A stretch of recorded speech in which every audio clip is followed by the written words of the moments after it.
इस्लामाबाद के सस्ते बाजारों में महंगाई का राज बरकरार है। सब्जियां भी आवाम की पहुंच से दूर हो गई हैं।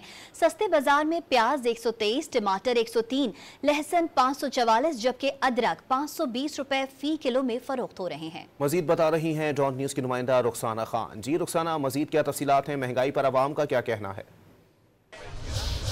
जी बिल्कुल, मुल्क के दीगर हिस्सों की तरह वफाकी दारुल हुकूमत इस्लामाबाद में भी महंगाई का राज बरकरार है। इस वक्त हम मौजूद हैं इस्लामाबाद के एक सस्ते बाजार में, लेकिन यहाँ पर अगर सब्जियों की कीमतों की बात की जाए तो सब्जियों की कीमतें जो है वो आम आदमी की पहुँच से दूर दिखाई दे रही हैं। इस वक्त सब्जियों की कीमतें जो है वो आसमान की बुलंदी को छू रही हैं। सब्जियों में प्याज जो है वो 123 रुपये, आलू जो है वो 90 रुपये, टमाटर 103 रुपये, लहसुन जो है वो 544, अदरक 520 जबकि हरी मिर्च जो है वो 180 रुपये फी किलो में फरोख्त हो रही है। इसी तरह दीगर सब्जियां जो हैं वो भी काफ़ी ज़्यादा उनकी कीमतें भी बढ़ चुकी हैं। शहरी हमें काफ़ी शिकवा करते हुए दिखाई दे रहे हैं कि आम मार्केट्स में और सस्ते बाज़ारों में कोई फ़र्क नहीं रहा और आवाम जो है वो हुकूमत से मुतालबा कर रहे हैं कि अशिया खुरनोश की जो कीमतें हैं उनको कंट्रोल करने की कोशिश की जाए ताकि आवाम को कुछ रिलीफ फराहम किया जा सके। जी।